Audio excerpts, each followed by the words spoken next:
Bueno, muy buenos días. Muchas gracias por venir a esta jornada sobre la Carta de Derechos Digitales con el título Hacia un entorno digital responsable. Agradecer un poco la presencia de todos, por supuesto la de los ponentes, que no es la primera vez que estáis con nosotros porque realmente ya habéis participado en el proyecto que venimos desarrollando con la Universidad de Castilla-La Mancha desde finales de 2023. En diciembre fue cuando la Universidad de Castilla-La Mancha firmó el convenio de colaboración con Red.es para impulsar esta Carta de Derechos Digitales, sobre todo su perspectiva en el mundo laboral, ¿no? Agradecer especialmente a Mariluz Rodríguez el proyecto. Realmente es un privilegio desde Digitales también trabajar con ella y con todo el equipo, digamos, de la Universidad de Castilla-La Mancha. Realmente, como hemos señalado muchas veces, comentábamos con Juan Miguel, la Carta de Derechos Digitales aprobada en 2021 fue un hito pionero en la protección de los derechos digitales. Hablábamos de hace 2 o 3 años, ya van pasando muchos años desde esta aprobación de la Carta de Derechos Digitales, donde en este caso el Gobierno de España, liderado por el equipo del OMSI de Red.es, pues puso encima de la mesa la necesidad de la protección de esos derechos digitales, ¿no? Yo creo que el mundo digital ha evolucionado muy rápido, tan rápido que la normativa, la legislación, pues no se ha podido actualizar al ritmo que era necesario. A nivel europeo hemos avanzado muchísimo con la Ley de Servicios Digitales, la Ley de Mercados Digitales. Todavía queda una pieza legislativa importante como el reglamento de la IA, que parece que tenemos dificultades para implementarlo, pero que es un paso decisivo. Pero realmente en todas estas piezas, a nivel europeo, a nivel español, esta Carta de Derechos Digitales pues es la base de esta protección de derechos, ¿no? Lo que entendía, digamos, la Carta es que el mundo digital tiene que ser una continuidad del mundo analógico, del mundo real, ¿no? Que hay muchas posibilidades del entorno digital, pero también hay muchas necesidad de incorporar nuestros derechos, ¿no? No podemos hacer cualquier cosa en el mundo digital. Y esta carta englobaba 27 derechos agrupados en 6 categorías: libertad, igualdad, participación, entorno laboral, que es la parte, digamos, más trabajada en este proyecto conjunto, derechos de entornos especiales y garantías de eficacia, ¿no? Hoy seguramente vamos a repasar estos derechos digitales. En Digitales hemos colaborado con la Universidad de Castilla-La Mancha realizando pues una actividad de llevar esta Carta de Derechos Digitales en el entorno laboral. Es muy importante que la sociedad la conozca, pero también las empresas, ¿no? Comentábamos un poco con el equipo, con Juan Miguel, con Mariluz, que muchas veces las empresas, por esta velocidad normativa, pues no conocían un poco esta regulación que vamos desarrollando.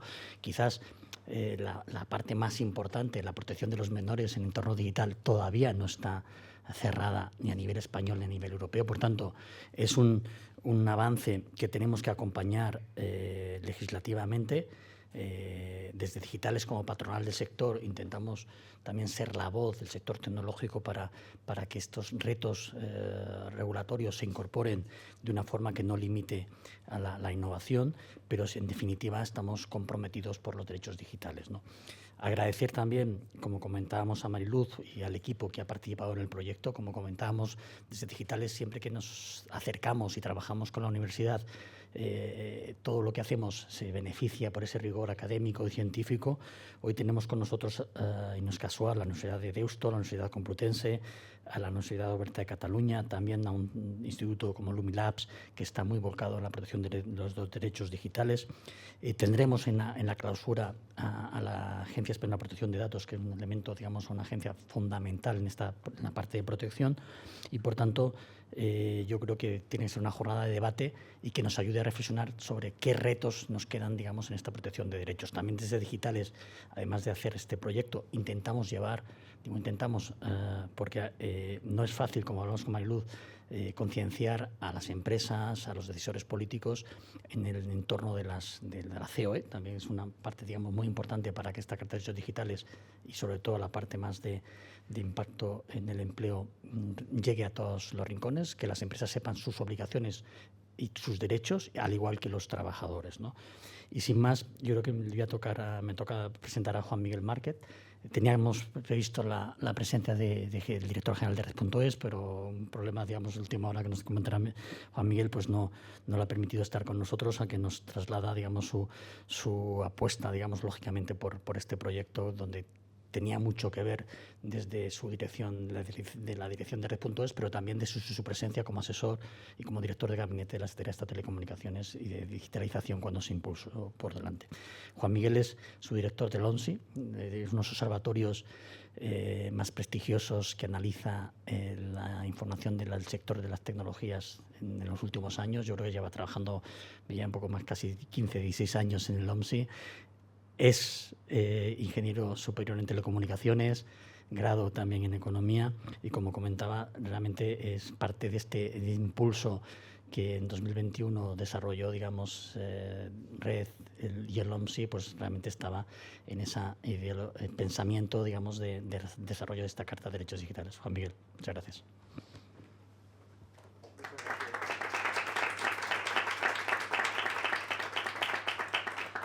No, muchas gracias por la presentación y gracias a Digitales por la invitación, y pedir disculpas porque finalmente no ha podido venir Jesús.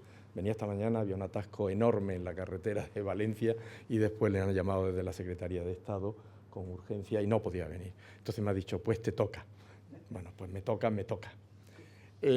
No traigo nada preparado, porque si me toca no traigo nada preparado. Pero sí es cierto que llevo en este proyecto desde el comienzo, desde el diseño inicial de la Carta de Derechos Digitales, pues hasta ahora, y ya queda poco para que finalice este programa de derechos digitales o este proyecto de derechos digitales que nos encargaron a Red.es que desarrollásemos una vez que se había aprobado allá por el año 21, por el verano del 21, la Carta de Derechos Digitales. Cuando nosotros diseñamos este programa, la preocupación que teníamos era que había un gran desconocimiento de los derechos digitales. Todos los eurobarómetros lo que venían a decir es que más de la mitad de la población ni siquiera conocía, de la población europea, ni siquiera conocían qué era esto de los derechos digitales. Es más, no sabían ni que tenían derechos en el mundo digital. Una cosa bastante sorprendente. Y, por supuesto, los que conocían algo de derechos digitales, su confianza en los poderes públicos para garantizar esos derechos tendía a cero. Era muy baja. Pensaban que estos no sabían muy bien quién era el responsable de garantizar estos derechos en el mundo digital, pero no creían que fueran los gobiernos. Ese era nuestro punto de partida cuando empezamos a diseñar el programa y dijimos, ¿qué tenemos que hacer? Pues lo que tenemos que hacer, habíamos aprobado en España una Carta de Derechos Digitales en el 21, en verano. Se empezó a hablar a finales del 21 en la Unión Europea de una carta de una declaración de derechos y principios digitales para toda la Unión Europea, y en diciembre del 22 finalmente se aprobó esa declaración de principios y derechos digitales, coincidiendo con la aprobación del Programa Estratégico de la Década Digital 2030 e incorporándolo como una parte fundamental del desarrollo digital europeo, de un modelo de desarrollo digital de la Unión Europea en el cual los derechos formaban parte del núcleo del desarrollo tecnológico. Entendían, como yo creo que entendemos todos, entendían que lo digital no es ningún espacio aparte, es nuestra vida, forma parte de nuestra vida. Basta con que pensemos qué parte de nuestra vida no se relaciona con la digital. O sea, yo repaso y digo, desde que me levanto hasta que me acuesto, ¿en qué parte del día no he tenido una relación directa con lo digital? O sea, esto es una cosa que está inundando absolutamente todo. Por lo tanto, no hay que olvidarse de hablar de la vida en el mundo digital y en el mundo no digital. La vida es única, no hay más, y está compuesto de todo, ¿no? Entonces, esto es fundamental entenderlo. Y hay otra cosa también que nos hacía pensar. Decíamos, bueno, la tecnología avanza a una velocidad sorprendente, con una aceleración tremenda. Lo que va a existir dentro de un año probablemente ni lo sabemos ahora. O sea, y probablemente muchas de las cosas que creemos que va a ser fundamental en la tecnología del futuro, al cabo de un año decimos, bueno, aquí nos equivocamos. Pues esto, ¿cuántas tecnologías? están enterradas en un cementerio del que ya nadie se acuerda. O sea, esta sensación de cambio que produce cierto vértigo tiene que ser compensada por la parte de derechos. Los derechos son lo que introduce la estabilidad en la vida, es lo que nos debe guiar en este mundo de cambio continuo. Debe ser el espacio común, aquellas cosas en las que estamos de acuerdo todos, porque es lo que va a construir la urdimbre de nuestra existencia, ¿no? Entonces, creo que acertó la Unión Europea, la Comisión Europea y los países cuando aprobaron la Declaración de Derechos y Principios Digitales. Y ese es el lugar que le damos a esto. Por aquel entonces, perdonad que haga tanta historia, pensábamos que había un consenso bastante generalizado en todo el mundo sobre que los derechos fundamentales es lo que de verdad nos une y que en el mundo digital pues lo que tenemos son los mismos derechos fundamentales, pero con algunos ajustes, a lo mejor adaptando algunas cosas, pero que lo fundamental son los derechos fundamentales. Había algunos que pensaban que había algunos derechos específicos en el mundo digital, que bueno, puede que sí, pero que nos agarrábamos al otro, derechos fundamentales, ¿no? Y creíamos que todo el mundo estaba de acuerdo. Bueno, algunos un poquito menos, porque ya empezaba a surgir el debate entre innovación y derechos, o sea, si los derechos frenan la innovación, si no. Es un debate que estaba ahí, pero era menor, porque al menos en el ámbito político existía un gran consenso, también por zonas geopolíticas, de que se hiciese lo que se hiciese, había que respetar los derechos fundamentales en el mundo digital. Estados Unidos estaba por eso también, Europa sin duda, teníamos la duda de la parte asiática, cómo se estaba comportando, pero ese era el escenario que teníamos. Como conclusión de todo eso nosotros diseñamos un programa para impulsar el conocimiento de los derechos digitales, básicamente. Y en segundo lugar, nos preocupábamos de cómo éramos capaces de llevar grandes declaraciones de principios, que es lo que está en la Carta de Derechos y lo otro, qué había que hacer para garantizar esos derechos, o sea, para llevarlo a la práctica, para hacer un enforcement de esos derechos. Y por eso diseñamos una invitación en la que invitamos a muchas universidades, ONGs, centros de investigación, organizaciones sin ánimo de lucro. Eso es lo que teníamos. Dijimos, bueno, pues que toda esta gente vengan, por un lado, a decirnos cómo tendríamos que desarrollar los derechos en cada uno de los ámbitos. Creamos 6 grandes ámbitos que más o menos se corresponden con lo de la Carta de Derechos Digitales y con la Declaración de Derechos. E invitamos a todo el que tenía algo que decir a que participase en esa co-creación de cómo llevamos eso a la práctica. Y por otro lado, sacamos otro convenio para atajar aquello que decíamos que era el gran desconocimiento que había en la ciudadanía sobre los derechos digitales, que era el Observatorio de Derechos Digitales, el convenio del Observatorio de Derechos Digitales. Dijimos, bueno, son 6 más 1, 7 convenios, arrancamos con esto, es una invitación pública. Alguna gente me preguntaba siempre al principio, ¿por qué no contratamos a una empresa para que nos diga qué es lo que tenemos que hacer? O a alguien y le decíamos, no, porque esto es una cosa que tiene que co-crearse. O sea, esto exige un consenso social. Lo que hay que hacer es impulsar un debate público, que no ha habido. O sea, que probablemente entre los grandes expertos estábamos de acuerdo, pero que en la sociedad en su conjunto no había existido ese debate y queríamos que se produjese. Queríamos que dejase de haber llaneros solitarios sueltos por ahí que escribían algunos articulitos en algunos sitios y que la gente se entremezclaran, que grupos de investigación de un sitio hablasen con con grupos de investigación de otros sitios, en organizaciones hablasen con universitarios con Eso es lo que pretendíamos, eso es lo que queríamos hacer y por eso lo sacamos así.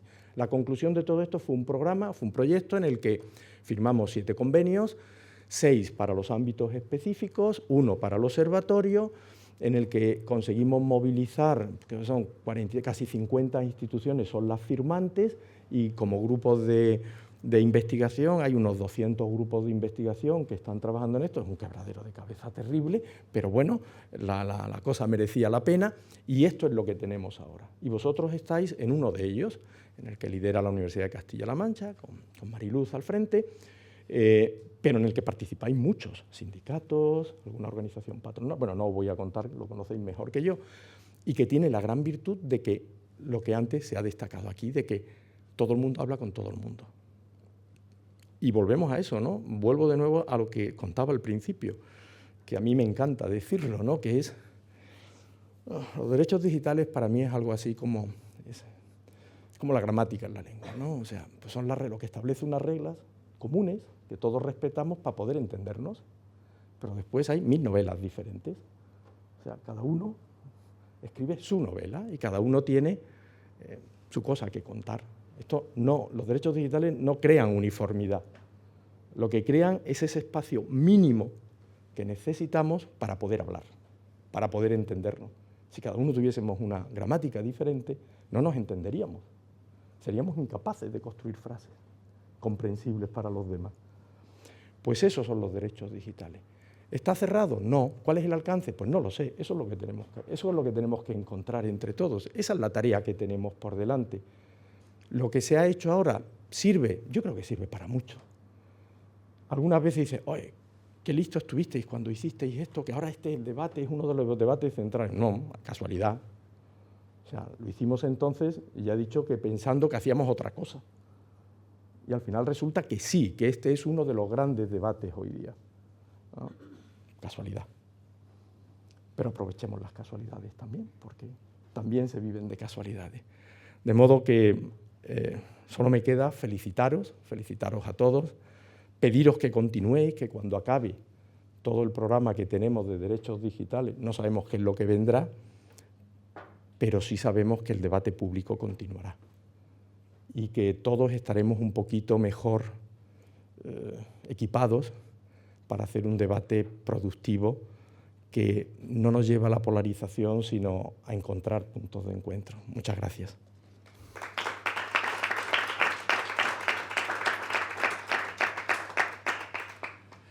Bueno, pues muchísimas gracias por acompañarnos en la jornada de hoy. Buenos días a todos.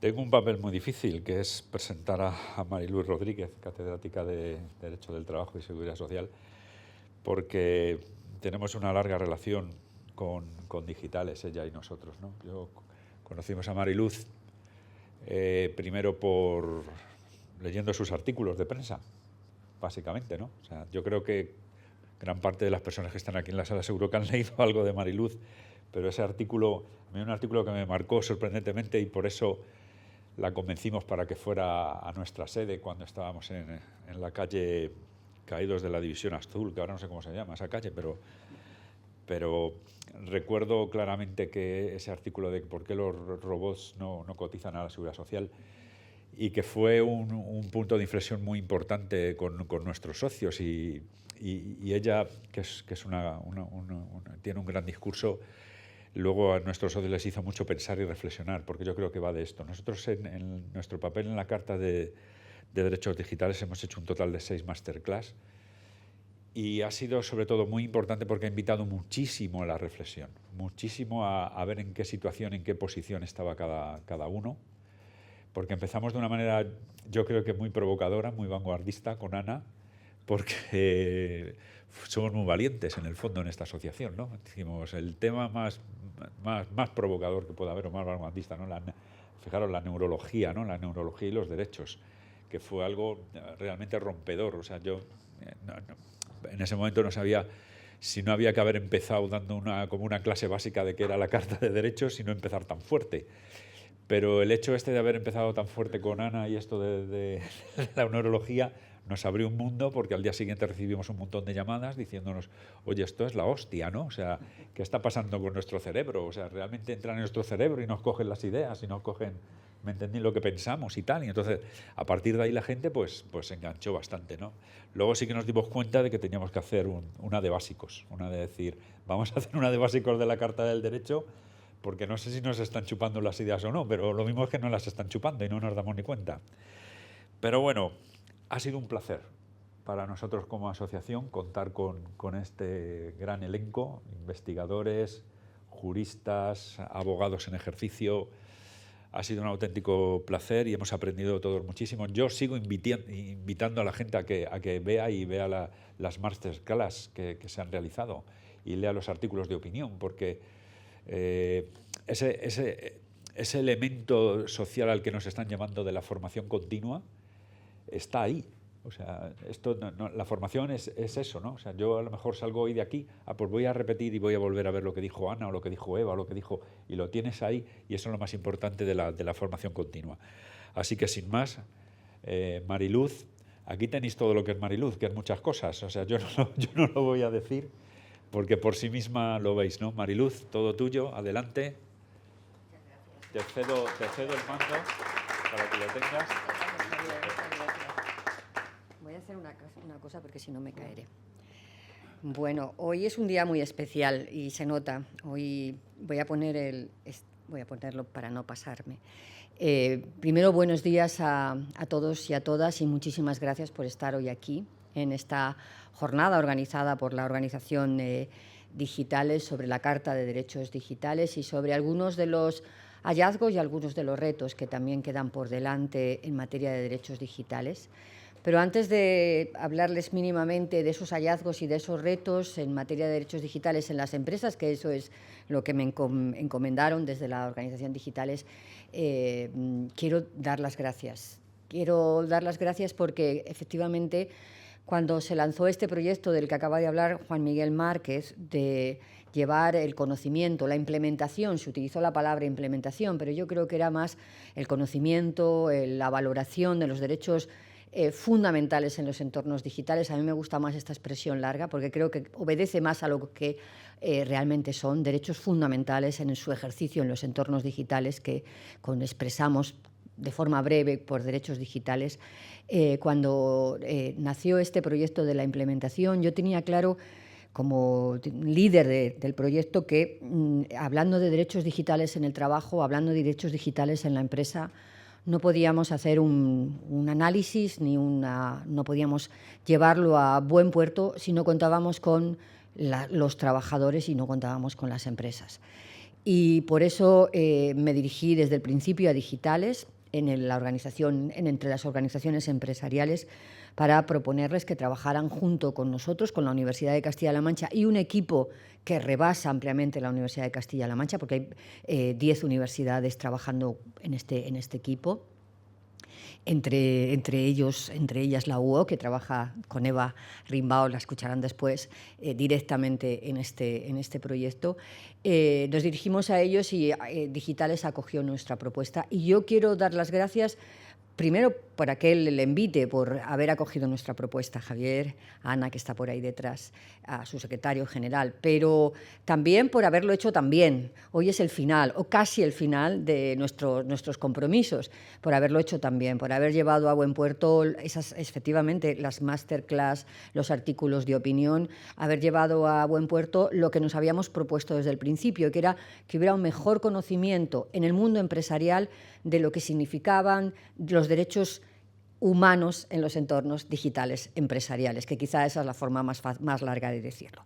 Así que muchísimas gracias. Estaré siempre agradecida por el gran trabajo hecho por Digitales y desde aquí tenéis no solamente una amiga, que ya lo éramos, sino también una colaboradora para lo que podáis necesitar de las personas, que lo único que hacemos es estudiar e intentar que transferir a la sociedad lo que estudiamos. Esto está dicho en terminología correcta universitaria. Bueno, vamos a empezar. El encargo que tengo es el de los retos, el de poner encima de la mesa los hallazgos y los retos que hay por delante en materia de derechos digitales. Utilizaré la abreviatura en derechos digitales en los entornos empresariales. Quiero decir que todos los datos que voy a utilizar proceden de dos encuestas que realizamos también en el marco de este convenio de colaboración entre Red.es y la Universidad de Castilla-La Mancha para la implementación de los derechos digitales en el entorno laboral y empresarial. Dos encuestas, una hecha a los trabajadores, entre los que incluimos en la muestra a personas que trabajan al servicio de las administraciones públicas, y otra hecha entre las empresas, entre las que incluimos no solamente empresas, sino también directivos de empresas. En este trabajo, en estas encuestas, trabajó desde el principio 2 personas de la UOC, 2 profesores de la UOC, una fue Eva Rimbau, que hoy también nos acompaña, y otro fue Antoni Meseguer, que fueron los que empezaron a idear qué debíamos preguntarles a los trabajadores y a las empresas sobre cómo conocían, cómo respetaban, cómo aplicaban y si valoraban los derechos fundamentales en los entornos digitales. Las encuestas ya están hechas, ya están en poder y ya están reportadas incluso, y queda mucho camino por hacer, por explotarlas, pero yo quiero que ustedes sean los primeros en conocer una primera cata de explotación de estas encuestas. Y aquí tienen, que lo seleccionaba ayer para ustedes, naturalmente España está muy avanzado en materia de infraestructura tecnológica. Si han visto ustedes, y seguro que lo han visto como yo, el resumen de la década digital, el informe para España de la década digital del año 2025, empieza con una frase que dice: España disfruta, creo que es la palabra que utiliza, disfruta de una estructura digital robusta por encima de la media de la Unión Europea. Es verdad, recuerden que esto tiene que ver con los retos empresariales de los que vamos a ver. Es verdad que nos dicen, que todavía nuestros especialistas, hombres y especialmente mujeres en tecnologías de la información y la comunicación, todavía tenemos menor volumen que el resto de los países de la Unión Europea, no estamos muy cerca de la media de la Unión Europea, pero puntuamos también a la baja en la implementación, y de esto vamos a ir hablando a lo largo de esta exposición, en la implementación de inteligencia artificial en las empresas, fundamentalmente en las pequeñas empresas. Y verán ustedes que yo lo iré subrayando, cómo las pequeñas empresas, aunque conocen la tecnología, conocen, por supuesto, los derechos digitales y la Carta de Derechos Digitales, siempre tienen un menor conocimiento de ello, cosa, por otra parte, que no nos sorprende, porque los que hemos analizado mucho las pequeñas empresas sabemos que siempre se incorporan un poco más tarde que las grandes empresas. Bueno, estos son los datos objetivos, pero nosotros queríamos preguntar sobre los otros, sobre la percepción que tienen empresas y trabajadores de cómo se utiliza la tecnología en sus empresas, las herramientas tecnológicas. Yo siempre utilizo la palabra herramienta tecnológica. Y aquí tienen la primera comparativa. No son microdatos, no he analizado microdatos, he analizado informes preliminares, es decir, que los microdatos nos llevarían mucho más allá, pero la primera comparativa en la percepción que tienen los trabajadores de qué herramientas digitales se utilizan en su empresa, y la percepción de los directivos y de las propias empresas sobre el mismo tema, sobre qué herramientas digitales se utilizan en la empresa. Marcaré 2 elementos que me parecen destacables, y por eso los he marcado en diferente color. Mientras que hay herramientas tecnológicas como las aplicaciones para el control de trabajo realizado mediante ordenador, la analítica de datos o los sistemas biométricos como los sistemas de reconocimiento facial, huella dactilar o reconocimiento de voz u otros, donde los trabajadores creen que hay más herramientas tecnológicas que las empresas. Y a mí me parece destacable este dato, porque además las diferencias son significativas, al menos en 2 de ellas, porque yo creo que esto nos explica o nos deja entrever cómo los trabajadores a veces sienten estar sometidos a herramientas tecnológicas de control y supervisión de su trabajo que probablemente estén por encima de la creencia que la utilización de esas herramientas tienen las propias empresas. Recuerden que esta es una pregunta sobre creencia, no es una pregunta sobre objetivamente qué herramientas tecnológicas. Es decir, que en esos elementos que controlan, que supervisan el trabajo, los trabajadores creen estar más sometidos a herramientas de supervisión o control que la propia declaración que hacen las empresas. Y un elemento que es muy importante para mí, que es el tema de la inteligencia artificial, porque aquí sucede exactamente lo contrario. Aquí los trabajadores conocen menos que las empresas, o piensan menos, que son menos sometidos a inteligencia artificial que las empresas. Y esto también denota un cierto desconocimiento por parte de los trabajadores, a veces también de las empresas, como veremos después, sobre que se están utilizando herramientas de inteligencia artificial para la gestión del trabajo. Voy a subrayar algunos elementos sobre inteligencia artificial que me parece que vienen al hilo de lo que hemos preguntado. Uno, cuando hemos preguntado a los trabajadores por la identificación de los derechos, donde el más alto de no sé, no lo sé, es justamente este. Los trabajadores justamente identifican con un porcentaje muy elevado el no lo sé, si se está utilizando o no sistemas de inteligencia artificial en sus empresas. Es absolutamente elocuente, porque todos los demás son, bueno, sí, lo sé, lo conozco, pero en inteligencia artificial un 18% de los trabajadores dicen, no lo sé si se está utilizando inteligencia o no. Y verán después, porque luego volveré sobre ellos, el 20% de las empresas entrevistadas, cuando se le pregunta, ¿pero usted está utilizando bien la inteligencia artificial? Luego lo veremos un poco más en profundidad, dice lo mismo, dice, no lo sé. Es decir, que la inteligencia artificial, la entrada de la inteligencia artificial en la gestión del trabajo, la utilización de la inteligencia artificial en la gestión del trabajo y los derechos y obligaciones vinculados para ambas partes de la utilización de la inteligencia artificial en la gestión del trabajo, digamos que todavía están en una nebulosa de una cierta confusión. Y yo creo que este es el primer reto que tenemos. No tenemos un reto de seguir implementando inteligencia artificial en el trabajo. Nuestra década digital nos dice que tendremos que llevar al 75% de las empresas, pero esto es un tema donde tanto trabajadores como empresas todavía están en un cierto desconocimiento de cómo hacer para la utilización, para la implementación efectiva y, sobre todo, respetando obligaciones y derechos de la inteligencia artificial. Bien, el segundo elemento, este es un elemento central porque es lo que hemos estado estudiando, que es cómo se conocen los derechos digitales en el entorno laboral y en el entorno empresarial. Bueno, yo voy a hacer lo tengo anotado arriba de mi slide para no olvidarlo, voy a hacer algunos elementos algunas consideraciones que creo que son importantes. Recuerden dónde están situados los derechos digitales en el Estatuto de los Trabajadores. No están situados, perdonen la pedantería, en el artículo 4 del Estatuto de los Trabajadores, que es el que relata cuáles son los derechos de los trabajadores en el trabajo. Están situados, porque así lo quiso la Ley Orgánica 3/2018, están situados en el artículo 20 bis. Y dirán ustedes, ¿y qué más da donde estén situados? No da lo mismo, porque el artículo 20 del Estatuto de los Trabajadores es el que establece los poderes de dirección empresarial que están dentro de nuestro ordenamiento jurídico y que son básicos en una relación, como la relación de trabajo, que es una relación que, según el propio artículo 1.1 del Estatuto, es una relación de subordinación, marcada por la subordinación, marcada por el sometimiento de la persona trabajadora al poder de dirección empresarial. Esto caracteriza la relación de trabajo desde el punto de vista jurídico.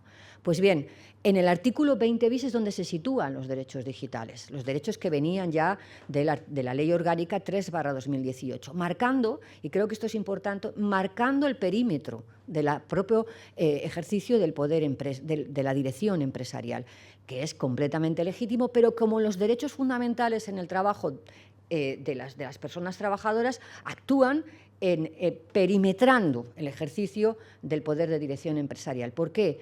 Porque todos sabemos que la tecnología las capacidades de supervisión, de control, de definición de tareas, de asignación de tareas, la tecnología las ha favorecido notablemente y esto puede ampliar notablemente también el poder de dirección. Y los derechos digitales acotan el perímetro del ejercicio del poder de dirección en la empresa. Bien, pues, ¿cómo conocen los empresarios y los trabajadores los derechos digitales? La primera pregunta que se hacía era, ¿sabe usted que existe una Carta de Derechos Digitales? Y la respuesta, las tienen ahí, positivo frente a negativo, se conocen todavía poco. Solamente el 24% de los trabajadores conocen la existencia de la Carta de Derechos Digitales y solamente el 38% de las empresas conocen la existencia de la Carta de Derechos Digitales. Es verdad que las empresas la conocen un poco más que los trabajadores, pero el porcentaje de las empresas que todavía dicen conocer la Carta de Derechos Digitales todavía es un porcentaje bajo, 1 de cada 3. Así que ahí hay otro reto, ensanchar el conocimiento de las empresas y de los trabajadores también, como ven, sobre la Carta de Derechos Digitales. Pero preguntados, además, si conocen los derechos digitales de las personas por las que después se les pregunta, hay un importante porcentaje que dice que conoce todos ellos, el 11% en los trabajadores y el 15% en las empresas. Es decir, que solamente el 15% de las empresas y el 11% de los trabajadores conocen los derechos digitales que se incluyen en la Carta de Derechos Digitales. Esto significa que nos queda un camino, hablando de retos, muy importante para su conocimiento. Esta es la que solamente tengo, esta y la siguiente, y ahí termino. Que veo que Ana me está mirando y ahí termino ya. Esta es una slide increíble. Procede directamente de la encuesta a las empresas y a los directivos. Y digo que es una slide increíble, perdonen por los circulitos que no los he puesto por ustedes, los he puesto porque he estado trabajando con ella, pero luego no los podía quitar, así que ahí los ven. Porque le preguntan a las empresas cómo de bien se aplican los derechos digitales en la empresa. Recuerden que los derechos digitales había pocas empresas que los conocían antes de preguntarles por ello. Hay muchas empresas que los identifican, pero los conocían poco. Sin embargo, cuando se les pregunta por su aplicación en la empresa, realmente yo hablo de moderado optimismo de las empresas, porque efectivamente en la línea amarilla, que es muy de acuerdo en cómo se aplican los derechos digitales en el ámbito de las empresas, es mayoritaria, como ven. En relación a la privacidad, más del 50%, si sumamos muy bien y bastante bien, el 89% de las empresas piensa que lo está haciendo muy bien.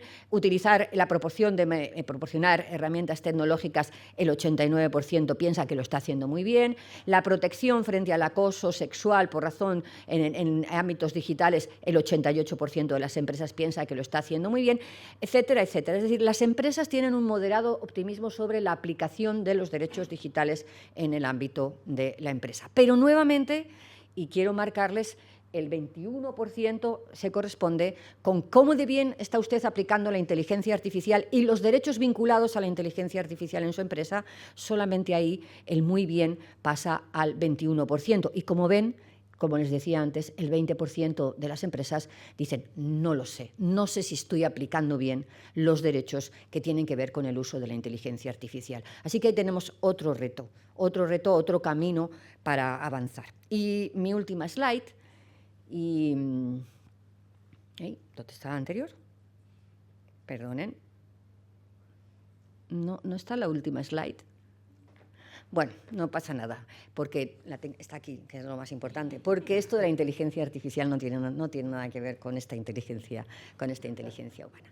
Bien, esta es una slide que es muy interesante porque compara cómo valoran los trabajadores y las empresas la promoción de los derechos digitales. Y efectivamente, marco en rosa, el 17% de los trabajadores piensan que su empresa promueve los derechos digitales y el 38% de las empresas piensan que ellas mismas están promoviendo los derechos digitales. Lo marqué en rosa porque, y este es otro reto, como ven, los porcentajes son realmente bajos. Los trabajadores tienen la percepción de que sus empresas todavía no están aplicando y respetando todos los derechos digitales, y las empresas incluso solo el 38% de ellas dicen no se preocupen que estamos promoviendo los derechos digitales. Ahí también queda un camino por andar. Pero la última slide, que por alguna razón no está, sí que está aquí en la inteligencia humana. Y con esa termino. Hay una pregunta que me parece especialmente importante, que es si los trabajadores y las empresas creen que tienen que tener voz en la transformación digital de las empresas, que tienen que tener participación en la transformación digital de las empresas. Ambos colectivos, trabajadores y empresas, dicen conocer perfectamente los derechos de información, consulta y participación que marca nuestra legislación. Lo identifican perfectamente, con un nivel altísimo de respuesta correcta. Pero cuando se les pregunta, ¿usted cree que los trabajadores deben tener participación, voz y participación en la transformación digital de la empresa? El 40% de los trabajadores creen que sí, lo que significa que el 60% para el 60% de los trabajadores no es una cuestión relevante. Y esto es importante. Pero en el caso de las empresas es el 19% el que dice que sí, lo que significa que hay una parte importante todavía de las empresas que no contempla o que no prefiere, si quieren verlo desde esta perspectiva, la participación, la voz y la participación de los trabajadores en las transformaciones digitales. Y hay una autora que estoy trabajando con ella, Lisa Herzog, que dice la salvación del trabajo, lo llama así, lo llama la salvación del trabajo, la salvación de las empresas vendrán por escuchar, dice ella, y yo también, la voz de las personas trabajadoras en la transformación digital. Y aquí tenemos otro reto. Concluyo ya.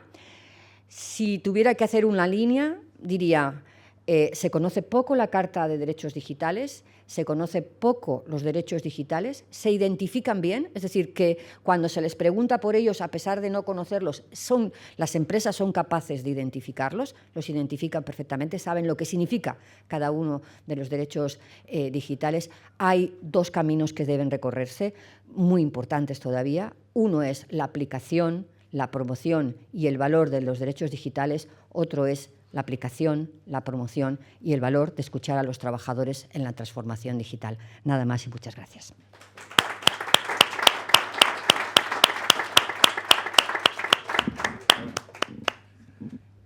Me habían dicho que diera contexto al grupo de debate, pero más contexto que nos ha dado Mariluz. No sé qué más contexto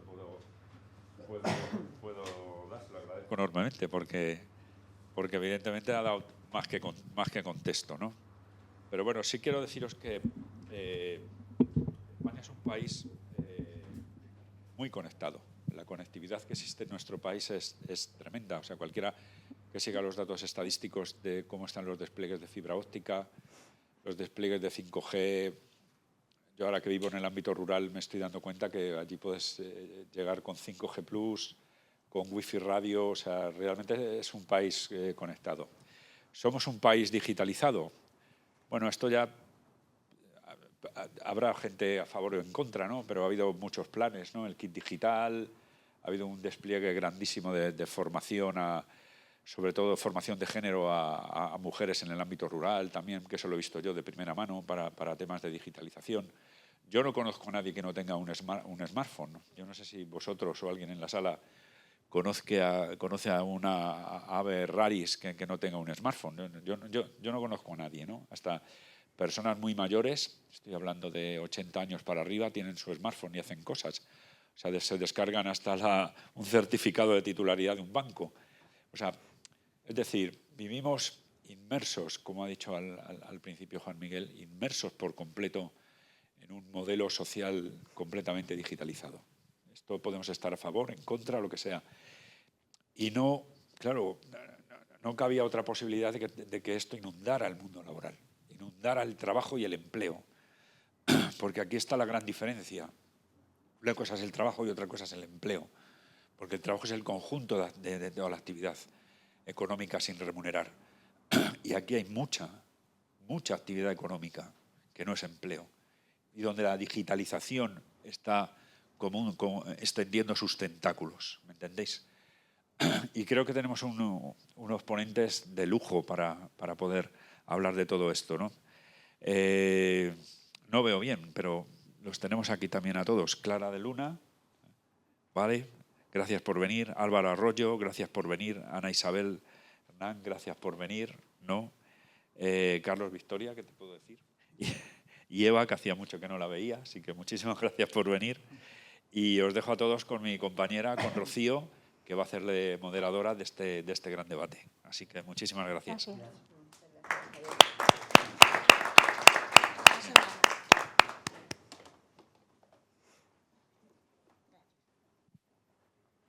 Bueno, buenos días a todos. Muchas gracias de nuevo por estar aquí. Hemos tenido un preámbulo de lujo, ¿verdad? Nos han ayudado muchísimo las intervenciones tanto de Juan Miguel como, por supuesto, de Mariluz. Recordaros un poco también a todos, antes de empezar el debate, que aquí se ha hablado del proyecto con Digitales y con la universidad, de las masterclass, de los artículos de opinión, y todo eso lo tenéis disponible en el canal de YouTube de Digitales y en la web de Digitales para poder revisitar y revisionar esas charlas tan interesantes que comentaba también Javier con muchos de los participantes que tenemos hoy aquí. Vamos a hablar en esta mesa, la hemos llamado Construyendo empresas éticas en la era digital. Bueno, hablar hoy en día de empresas éticas ya no es una declaración solamente de intenciones, es hablar también de cómo operan las organizaciones en un contexto donde la IA, los datos, todo lo que tiene que ver con digitalización atraviesan todos los procesos, desde la toma de decisiones hasta la relación con clientes, por supuesto con empleados, como escuchábamos antes. La Carta de Derechos Digitales establece ese marco de principios que afecta directamente a cómo gestionamos la información y cómo gestionamos nuestras empresas y nuestras compañías, y la cuestión que queremos abordar ahora con todos vosotros no es tanto pues, qué dice la Carta, no qué dicen los derechos fundamentales aplicados al entorno digital, sino lo que implica para las compañías, que implica gobernanza del dato, implica responsabilidad ética, implica cultura organizativa, implica muchas cosas, y sobre todo pues al final competitividad, es decir, al final quien no esté ya no solamente por una cuestión de cumplimiento normativo, sino que vamos a ver en la conversación que hay más implicaciones para las empresas, quien no esté perfectamente alineado con esos derechos fundamentales aplicados al entorno digital no podrá ser seguramente competitivo en la economía digital, ¿vale? Así que es eso, aterrizar en esta conversación desde distintas perspectivas. Tenemos perspectiva jurídica, organizativa, tecnológica, para entender qué significa en la práctica construir empresas éticas hoy. Y para empezar voy a lanzaros una primera pregunta para romper el hielo, que no sea muy extensa porque luego tendremos oportunidad de profundizar, y preguntaros si tuvierais que señalar un aspecto de la Carta o el aspecto de la Carta de Derechos Digitales que más va a condicionar la actividad empresarial en los próximos años, ¿cuál creéis que podría ser? Empezamos contigo, Clara. Hola, muy buenos días a todos. Gracias por estar aquí con nosotros y muchísimas gracias a la organización por invitarme.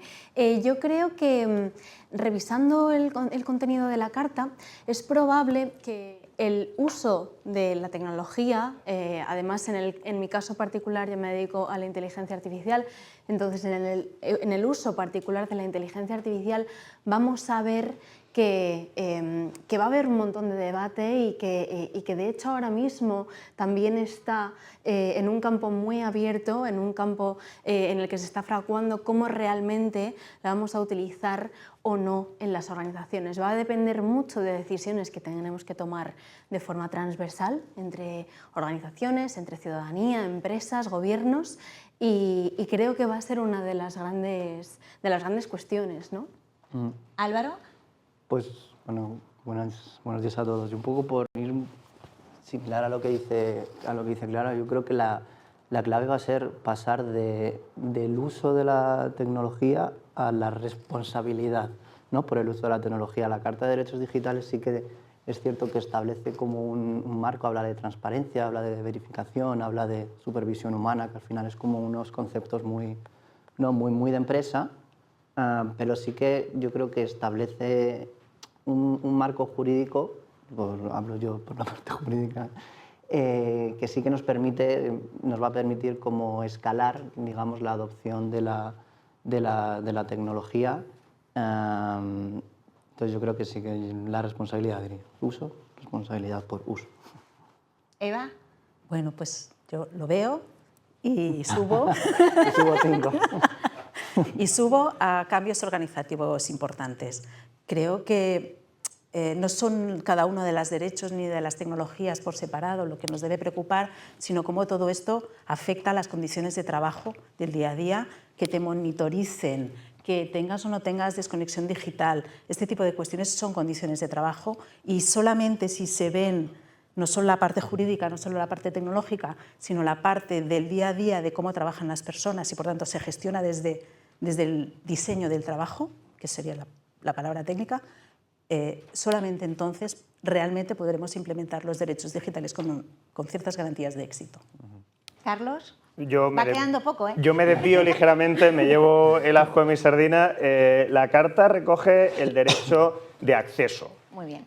Lo hace, si nos ponemos un poco tiquismiquis, como un principio rector de la política social y económica, ¿no? Es explícitamente un mandato a los poderes públicos, lo cual ya muestra de forma muy clara que esto es una responsabilidad de las administraciones públicas, pero no solo, también es de las personas, también es de las empresas. Javier muy amablemente me ha fastidiado el momento de efecto de sacar el teléfono móvil y decir que todos tenemos un smartphone en el bolsillo, que el despliegue de la fibra es muy amplio, pero las brechas no son solo de acceso. El concepto de brecha es un concepto múltiple y en el ámbito de la empresa y en el ámbito de la ciudadanía yo destacaría dos de las que luego podemos hablar, que sería por un lado la brecha de habilidades. Debemos garantizar un uso, no solo en cuanto a especialistas TIC, que se comentaba antes, sino un uso que llega incluso hasta cuestiones puramente de ciudadanía. Y también la brecha de resultados. Si hablásemos de personas, hablaríamos para qué utilizan las personas la tecnología o la digitalización, y si hablamos de las empresas, también es importante. Ahora podremos hablar más, pero si uno mira los datos, no nos preocupa o no nos debería preocupar solo la tasa de adopción, sino también el para qué se está utilizando la tecnología digital. Ana Isabel. Pues no me lo han puesto fácil, Ya vamos a pero me votarlo. resisto a no provocar. Si hay una palabra que se repite en la carta, aunque pasa desapercibida, es identidad personal. Hasta en 3 ocasiones la carta hace referencia a la identidad, a preservar la identidad, a controlar la identidad. Y yo creo que ese va a ser un reto para el trabajador y para la tentación de muchas empresas. No intentar controlar la entidad del trabajador, la mentalidad del trabajador y, sobre todo, no intentar neuromejorar al trabajador.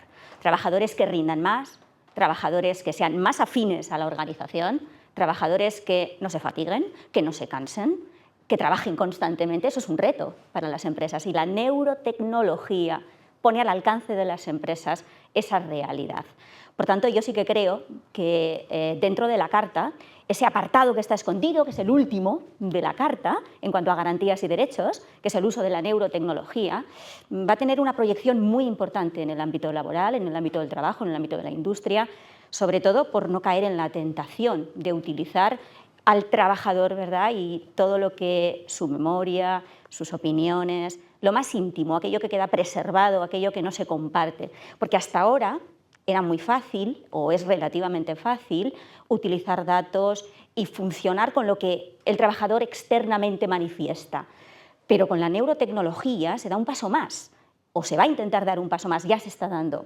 Y lo que se va a hacer es intentar controlar desde dentro, incluso desde aquello que el propio trabajador no sabe y no quiere desvelar, y le hace libre, le hace libre.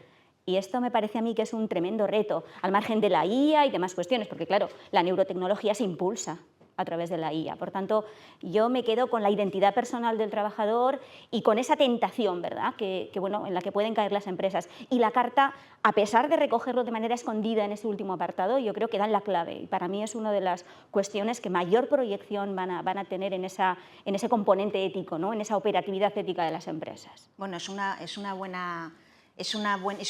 buena tarta, un buen pastel de principios y de condiciones. Hemos hablado de uso de IA, responsabilidad, pasar de un enfoque de asunción o de uso de la tecnología a un enfoque de responsabilidad, cambios organizativos y de condiciones de trabajo que van a ser muy importantes, derechos de acceso digital, de competencias y de cómo ayudamos también a que todo el mundo tenga esas competencias y finalmente lo que apunta el inquietante mundo de la neurotecnología, que efectivamente Javier estaba también un poco abrumado cuando empezamos a hablar de esto, ¿no? Entonces, estamos viendo que el desafío vuelve a lo mismo, ya no es solamente un tema de cumplimiento normativo, sino de cómo integramos estos principios en el día a día de la empresa, en la estrategia, y esto nos lleva a una primera cuestión práctica, ¿no?, de ver qué está ocurriendo realmente con los datos y la IA dentro de las organizaciones, que es, diría que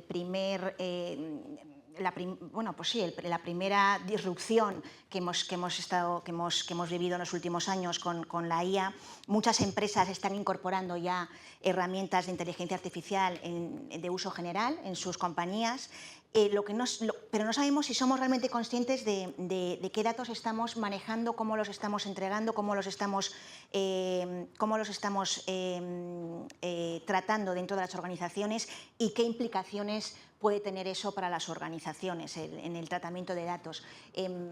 por empezar por quién terminó, Ana Isabel, ¿cómo ves tú este conocimiento, esta conciencia, ¿no? De decir, oye, estamos manejando información y datos que realmente bueno, pues tenemos que conocer, ¿no? Cómo tenemos que tratarlos? Yo creo que en las empresas ahí o podemos percibir dos velocidades distintas, ¿no? La de aquellas entidades que, bueno, pues buscan o intentan preservar toda su información y eso les lleva al recelo en la utilización de inteligencia artificial, y otras entidades, bueno, pues que se han lanzado, ¿verdad?, a la carrera del uso de la inteligencia artificial.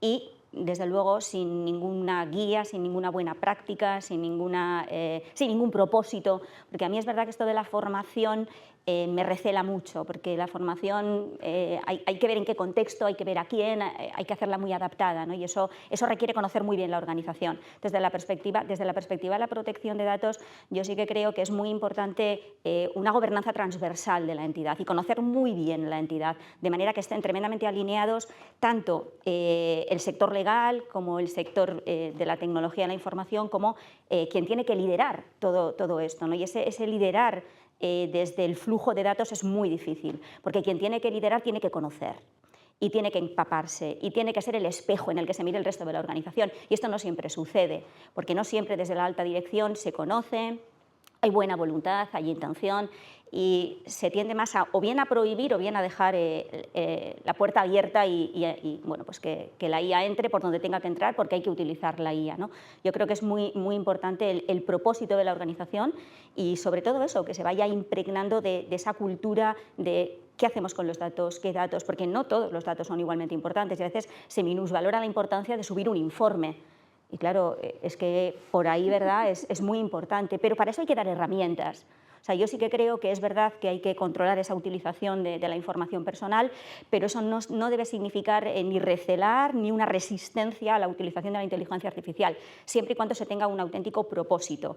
A mí me parece muy importante, sobre todo, generar cultura a partir de herramientas que controlen la utilización de esa información, de manera que de forma corporativa, de manera que de forma corporativa se facilite a los trabajadores herramientas que controlen a nivel interno, ¿no? Y que sean herramientas corporativas en las que los códigos de uso sean de no reentrenar y que la información que ahí se sube quede en un entorno cerrado. Yo creo que estas dos velocidades al final determinan también mucho la cultura organizativa, determinan la gobernanza de la información y es muy importante tener un liderazgo claro en la organización, que sirva de espejo. Yo creo que es muy importante, siempre nos miramos en lo que hacen los de arriba, si los de arriba no utilizan la IA, si recelan, si la prohíben, pues claro, el trabajador eso permea claramente en la organización y no hay que tenerle miedo a la información, a subir información, siempre y cuando se haga con esas garantías y facilitando esas herramientas que permitan, ¿no?, el tratamiento de la información,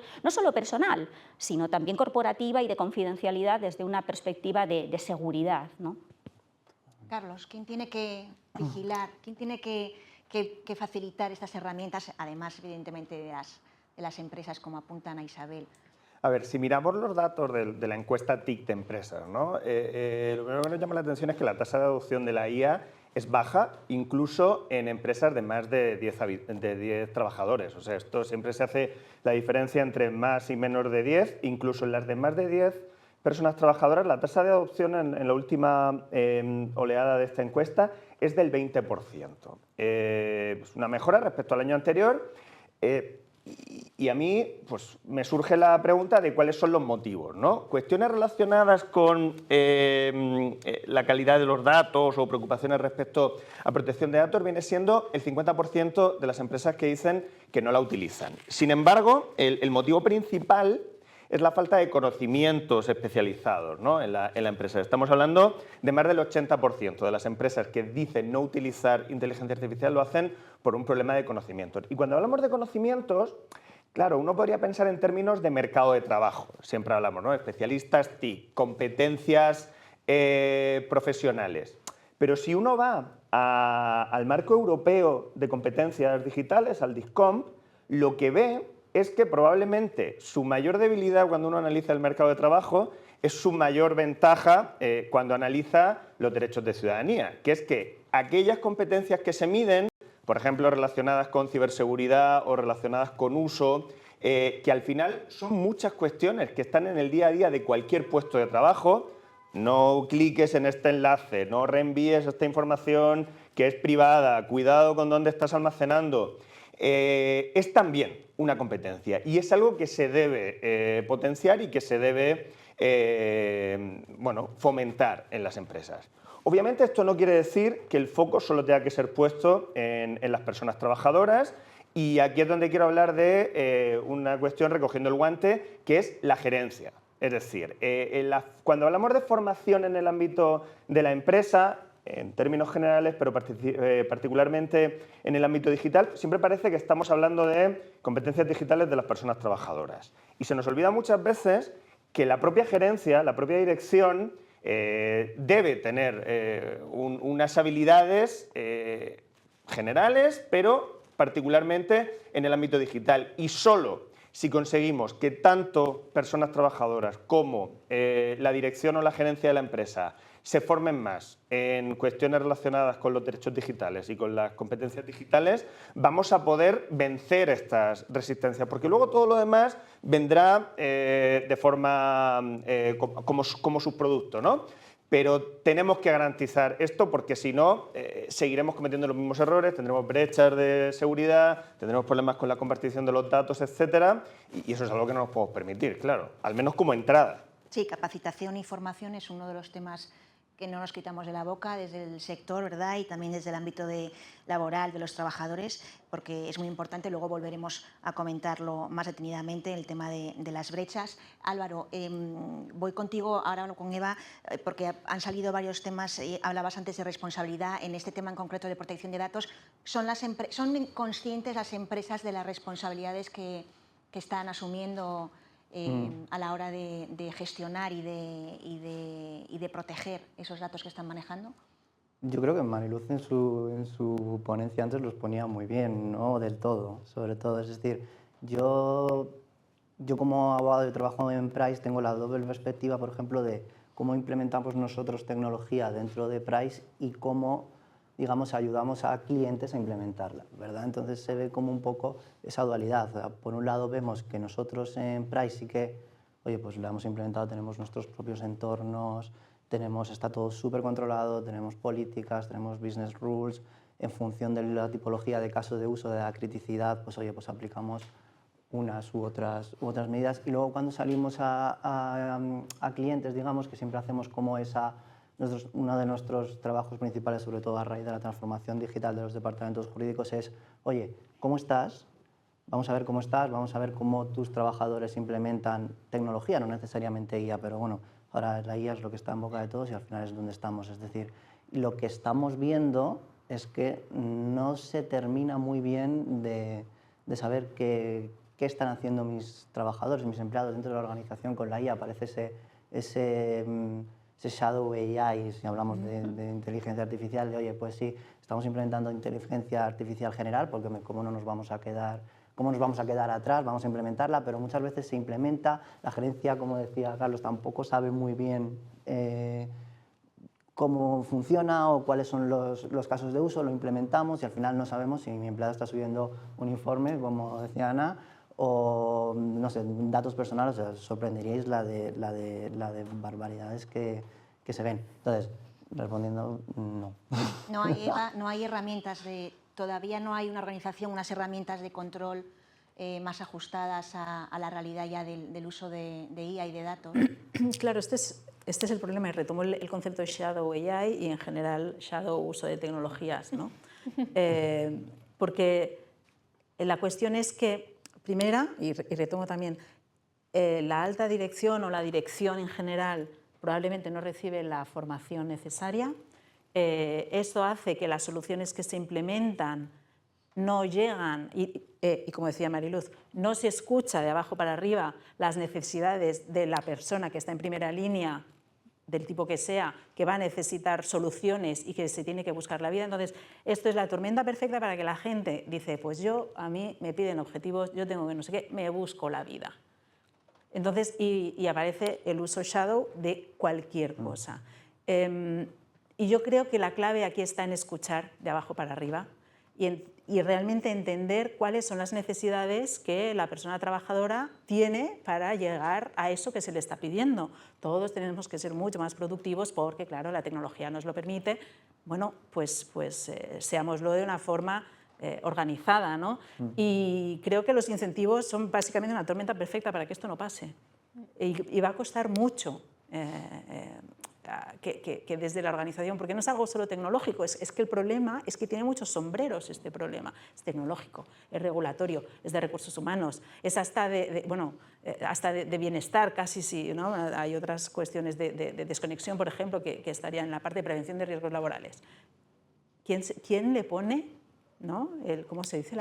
El cascabel al gato, ¿vale? Y no lo tenemos claro. Entonces, porque cuando es un problema de todos no es de nadie. Y a mí básicamente eso me preocupa y luego aparte hacer aflorar de abajo para arriba. ¿Quién hace este diálogo? ¿Quién recoge todas estas necesidades? Pues probablemente necesitamos a alguien que se ponga ese sombrero. Sí. Es la doble cara, ¿verdad?, de la tecnología cuando irrumpe de manera tan rápida, ¿no?, que no vamos un poco por detrás de ella, y luego la facilidad. Es decir, la tecnología no es que crezca y avance cada vez más, sino que cada vez más es más fácil. Es más accesible por sí misma, ¿verdad? Y esa facilidad de uso que estáis comentando, ¿no? De repente, pues, los trabajadores y los empleados pues casi que atajan y conocen ya sus propias herramientas antes de que la organización les indique, ¿no? Y bueno, luego, por supuesto, la desconexión que estamos hablando, con la conciencia de responsabilidad, ¿no, Clara? Sí, totalmente. Yo creo que, o sea, estoy súper de acuerdo con todo lo que habéis comentado. Creo que hay un punto muy clave sobre cuáles son los incentivos. Quiero decir, la IA generativa, tal y como la conocemos desde las aplicaciones al estilo ChatGPT, Copilot, Gemini y todas estas, tiene un incentivo a través de esa interfaz de que para ti sea muy sencillo utilizarla y que realmente puedas resolver cualquier tarea o responder a cualquier pregunta. Cuando desde un punto de vista mucho más técnico y desde el rigor entiendes cómo funciona la tecnología por debajo, sabes que hay casos de uso que sobre todo tienen que ver también con casos de uso estratégicos, con casos de uso de tomas de decisiones, que tienen que elaborarse con mucho cuidado. Antes comentabais por ahí que muchas veces no se le da la suficiente importancia a qué pasa si adjunto un informe de mi empresa desde una cuenta personal, ¿no? Ahora mismo, además hay un nuevo paradigma al que nos enfrentamos ya casi como ciudadanos, ¿vale?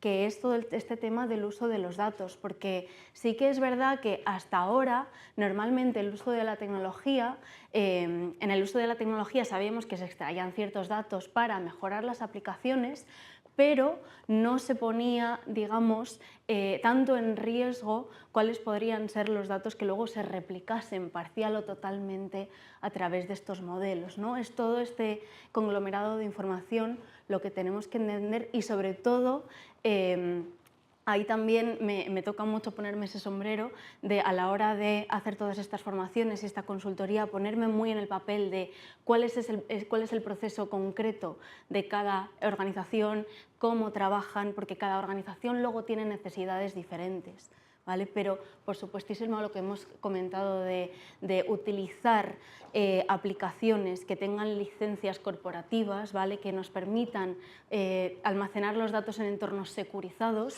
pues eso va a ser una de las claves seguro, segurísimo. Sí, ese era un poco el siguiente punto, ¿no? Estamos viendo que el uso de estas herramientas ya es inevitable, cada vez se utilizan más. Hemos visto antes con los datos que nos da Mariluz pues que los trabajadores les falta un poquito también esa transparencia, ¿no? Y ese conocimiento de lo que las empresas están haciendo desde la organización con esas tecnologías más avanzadas como la IA o la gestión o la gobernanza de esos datos y demás.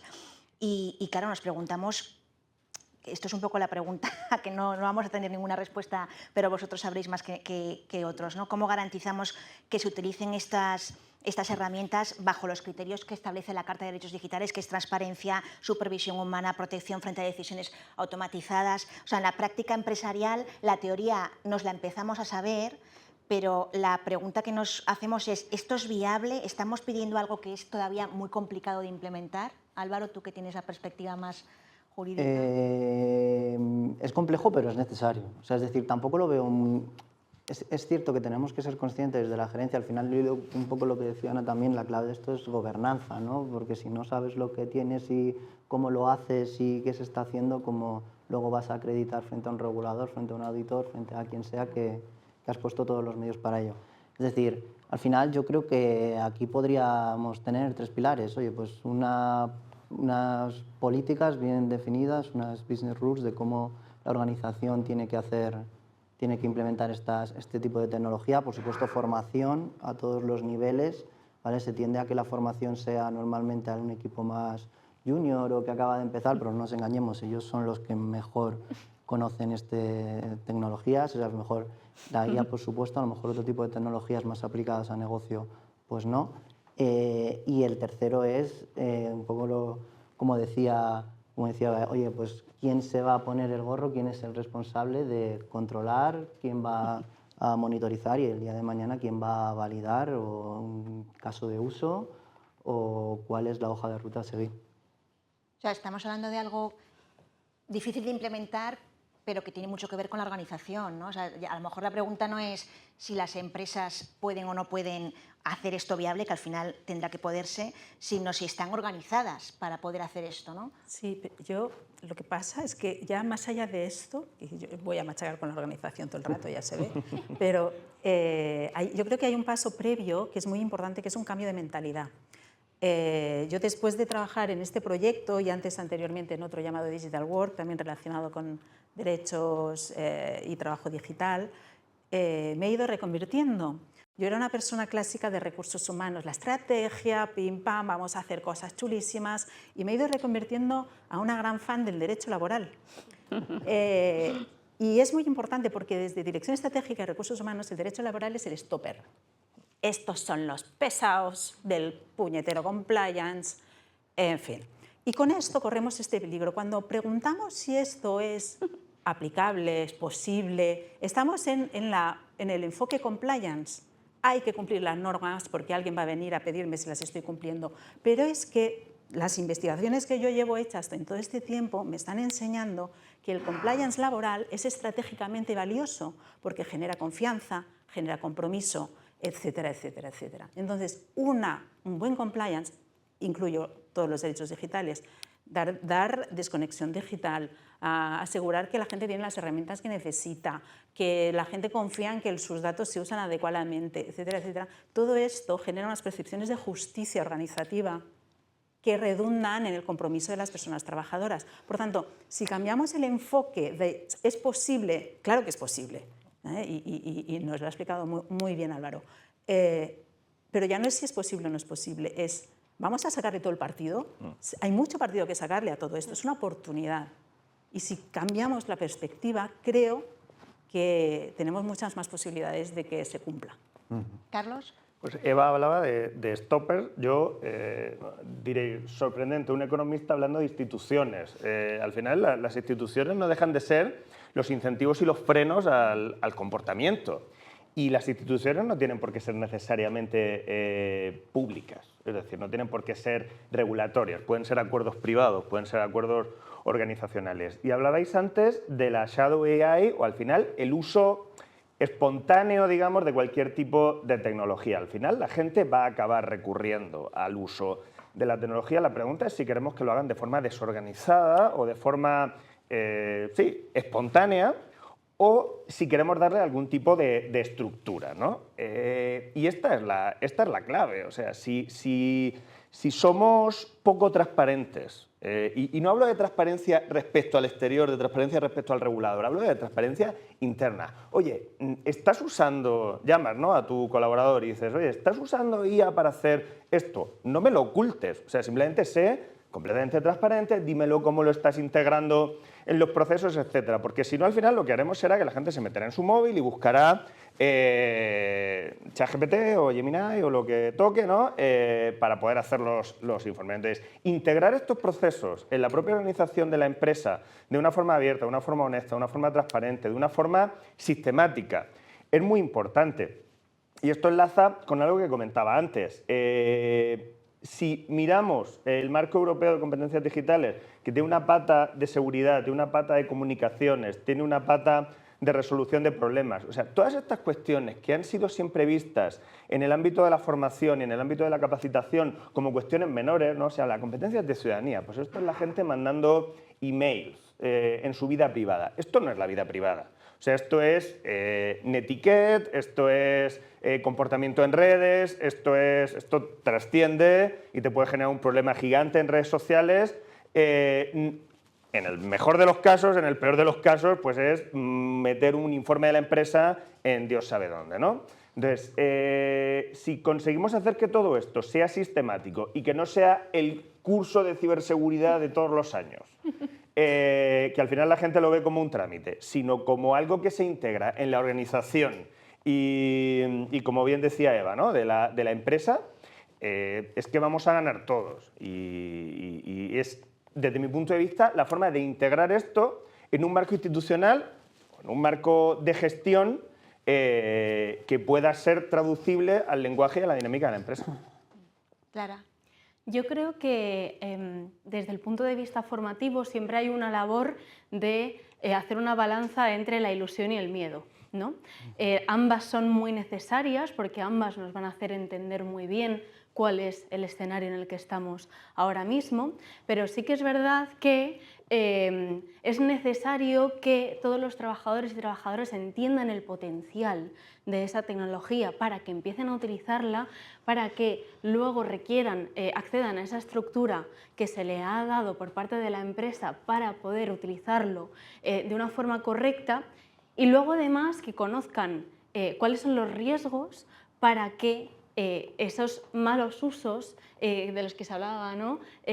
Pues no lleven a ello, ¿no? Que los trabajadores no incurran en esos malos usos. Porque sí que es verdad que, hablando también de incentivos, tenemos que entender que, claro, los datos ahora mismo se utilizan para mejorar los modelos de IA. Esto quiere decir que ya no es solo que nosotros, como usuarios, estemos dando unos ciertos datos a nivel de cuál es nuestro email, cuál es nuestra IP del ordenador, dónde estamos geográficamente, sino que también estamos dando unos datos a nivel personal, sobre todo cuando trabajamos con cuentas personales, que se utilizan para extraer información, mejorar modelos e incluso, en muchas ocasiones, para venderlos a terceros, ¿vale? De una forma anonimizada, por supuesto que sí. Entonces, la cuestión es que ahí los datos son ahora una moneda de cambio. Tenemos que entender que si el incentivo de proteger esos datos no lo tenemos por parte de la herramienta que se nos está ofreciendo, lo tenemos que tener nosotros como organización o incluso como ciudadanos, ¿vale? Y entonces en ese momento es cuando ya empezamos a tener una relación muchísimo más sana con la tecnología desde mi punto de vista. Ana Isabel. Pues aquí salen varias cuestiones. Yo no estoy de acuerdo con que la digitalización empiece por los jóvenes y necesariamente la brecha sea una brecha generacional, y lo digo yo que tengo más de 50. ¿Y por qué lo digo? Pues porque en la formación que se está haciendo en el centro donde yo trabajo, quienes más nos estamos formando y quienes más nos estamos inquietando, preocupando por aprender, saber, formarnos y avanzar, somos posiblemente los que tenemos más de 50. A mí, como ejemplo, para que os hagáis una idea, en el WhatsApp de la universidad, los jóvenes de 30, con los que yo tengo mucho trato, pues porque empiezan en la universidad y bueno, pues hay que ayudar, hay que impulsar, son los que me preguntan, pero el otro día en el café dijiste que has creado un agente de IA, ¿y eso qué es? ¿Y cómo lo has hecho? ¿Y para qué lo has hecho? Hombre, pues yo creo que la brecha no es tanto generacional, sino de mentalidad. Yo creo, y siento que tengo mucho que aportar. Yo voy a montar un taller con estos chiquitos y les voy a enseñar a crear un agente de IA, yo desde el derecho, porque es lo que a nosotros nos interesa, ¿no? La formación tiene que ser específica, si no, no es formación. Tiene que estar adaptada, porque si no, tampoco nos va a servir, ¿no? Ni nos va a impulsar, ni nos va a ayudar. Entonces, bueno, no estoy tan de acuerdo. Luego lo del sombrero, los gorros, me quito, me pongo. Claro, yo soy delegada de protección de datos en la universidad. O sea, yo no me quito el sombrero nunca, porque todas las miradas siempre, inexorablemente se dirigen a mí cuando hay un proyecto, cuando quieren contratar un software, cuando todos me miran a mí. Yo no me quito el sombrero, pero yo no siento que sea quien tiene que liderar, o sea, no lo siento así. Yo siento que tengo el respaldo de la organización, tengo el respaldo de la alta dirección, porque sí, pero creo que no soy quien tiene que liderar, y eso es un error muy común, ¿no? Pensar que ya está la de protección de datos, preguntarle a la de protección de datos, ella es la que tiene que saber, ella es la que... Yo siento que, bueno, el sombrero no lo tengo que llevar necesariamente yo, aunque a mí sí que me lo atribuyen y me lo reconocen. Y luego, bueno, pues respecto a la cuestión cultural, de mentalidad, de organización, yo creo que muchas de las resistencias que tienen los trabajadores es porque tienen falta de información. Sobre todo eso, formación tienen mucha, incluso yo creo que se les abruma con formación, pero yo creo que hay falta de información de qué se hace en la organización, cuáles son las herramientas que hay que utilizar. Yo en la última formación alguien se jactaba de, y para que veáis qué bien que a la universidad no le cuesta dinero, yo me he pagado mi ChatGPT. Hombre, que es que no va por ahí. O sea, que es que el trabajador tiene que tener información también, además de formación, y ese cambio en la cultura, ese cambio en la gobernanza y en el liderazgo. Yo creo que hay que diferenciar gobernanza y liderazgo. Yo siempre digo que el liderazgo en el ámbito tecnológico es muy importante, y en el ámbito universitario más, y tiene que ser un liderazgo interno y externo. O sea, yo estoy convencida de que la universidad tiene que ser faro y tiene que ser foco en todo esto, y que tiene que liderar externa e internamente. Se nos tiene que ver desde la perspectiva operativa y ética, interna y externamente. Y luego tenemos una tremenda responsabilidad, porque no solo hay que formar alumnos, hay que prepararles. O sea, yo siempre digo, déjate de formar, ya aprenden derecho, hay que prepararles, porque cuando salgan en sus organizaciones, en las instituciones en las que van a trabajar, van a tener que estar preparados para manejarse con la IA de una manera responsable, ética y sostenible. Y tienen que saber el porqué, el para qué y el cómo, porque si no, esto no sirve de nada. Bueno, pues al trabajador también hay que dotarle de estas herramientas. El porqué, el para qué y el cómo son muy, muy importantes. Y luego, ¿quién se pone el sombrero? ¿Quién se lo quita? Hombre, yo me lo dejo puesto, por lo que pueda pasar. Por lo que pueda pasar me lo dejo puesto, yo no me lo quito por si acaso, ¿verdad? Pero sí que es verdad que es muy importante que quien lidere lo haga desde la responsabilidad y desde el conocimiento y desde el buen asesoramiento. O sea, yo estoy convencida de que el rector, bueno, pues está bien, sabe, va, viene, pero teniendo buenos asesores, ¿verdad? Y teniendo buenas personas alrededor que le saben ayudar, puede que no sepa mucho de inteligencia artificial, pero si le estamos ahí asesorando, impulsando, ayudando y apoyando, yo creo que, bueno, pues que también puede liderar sin tener esa formación en tecnología de la información, que muchas veces se confunde, ¿no? El saber mucho de informática con, es verdad, yo igual no sé mucho de informática, pero yo ya sé crear agentes de IA, que esto no es poco. Y para los TFG es maravilloso. Entonces, quiero decir, desde esta perspectiva, puede que uno no lidere en el sentido de sé, conozco, gestiono, pero soy el faro, yo inspiro, y para mí eso es lo más importante, ¿no? Que quien tiene que llevar el liderazgo inspire a los demás. Y yo siento que inspiro a los jóvenes. ¿Qué queréis que os diga? Bueno, no solamente a los jóvenes, nos inspiras a todos, Ana Isabel, escuchándos a todos. Es verdad que para las empresas es fundamental también escuchar y tener y contar con liderazgos, bueno, pues desde el ámbito de la universidad, desde el ámbito jurídico y desde otros ámbitos de formación, porque como acabáis de comentar todos, la integración, la responsabilidad de la empresa pasa porque esos mandos intermedios, esa cultura corporativa, esa cultura de la gerencia, que si no conocen ellos mismos estas herramientas y cómo tienen que usarse, pues difícilmente podrán trasladarlo a los empleados, que también, o los trabajadores también tenemos una responsabilidad. Nos estamos quedando sin tiempo, pero no me quiero ir sin haceros una última pregunta sobre qué hacen en la práctica las empresas que se quieren adelantar o que se quieren ya bueno, pues intentar construir esa organización que pueda cumplir con todos los principios de esta Carta de Derechos Digitales, que hay muchas que seguramente lo están haciendo sin saberlo, pero si mañana, esta es una última pregunta rápida de cierre, si mañana una empresa os pidiera a vosotros, os preguntara, oye, un primer paso concreto, algo con lo que yo pueda empezar a integrar, o qué es lo que tendría que tener más en cuenta para integrar estos principios de la Carta de Derechos Digitales en la estrategia como empresa, ¿qué es lo que le recomendaríais vosotros? ¿Por dónde recomendaríais que se empezara? Hemos visto que es un asunto muy interdisciplinar, que afecta a muchos ámbitos de las propias compañías y de la sociedad en general, pero vosotros, desde el punto de vista más de empresa, ¿qué es lo que recomendaríais para poder empezar a organizarse y cumplir con estos principios. Álvaro, tú que eres más consultor.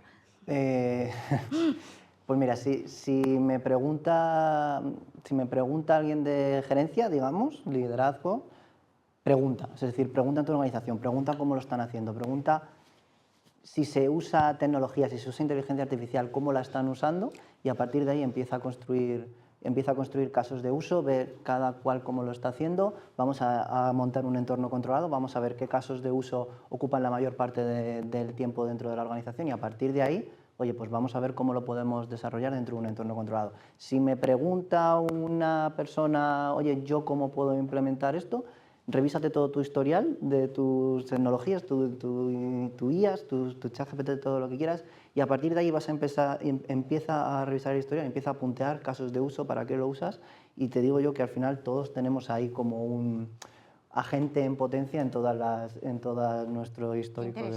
Qué interesante. Carlos, rápidamente. Yo supongo que cuando uno tiene un martillo todos son clavos, ¿no? Pero yo recomendaría el vencer esta brecha del 80% de empresas que dice que faltan capacidades, lo decía Ana, no es lo mismo la formación de especialistas TIC que las competencias digitales, es decir, aquí no consiste en que todos seamos ingenieros de teleco, pero es verdad que necesitamos una serie de competencias que son necesarias, sobre todo porque las brechas se refuerzan mutuamente, y lo que deben evitar las empresas es lo que se llama la trampa de las bajas habilidades, es decir, que precisamente aquellas personas con menor nivel de competencias digitales sean las que más complicado lo tengan para aprender, porque el que sabe se lo busca y al que tiene se le dará, ¿no? Como se suele decir, pero podemos, por utilizar la expresión habitual, dejar a mucha gente atrás, no en un sentido apocalíptico, ya quedó atrás la época esta de que se van a destruir no sé cuántos empleos, o sea, pensando en tareas. Hay que reforzar ciertas tareas y ciertas competencias porque es probable que bastante gente se quede descolgada y esto es algo que no podemos Fundamental permitir. el tema de la brecha digital. Eva, ¿qué recomendarías tú a una compañía, a una empresa que Lo primero, verlo como una oportunidad, Claro. no como un problema, y lo segundo, preguntar. Realmente preguntar, ¿no? Yo creo que un gran problema es que se digitaliza sobre la gente, no con la gente, y hay que preguntarle a la gente, porque si no la gente se digitaliza sola.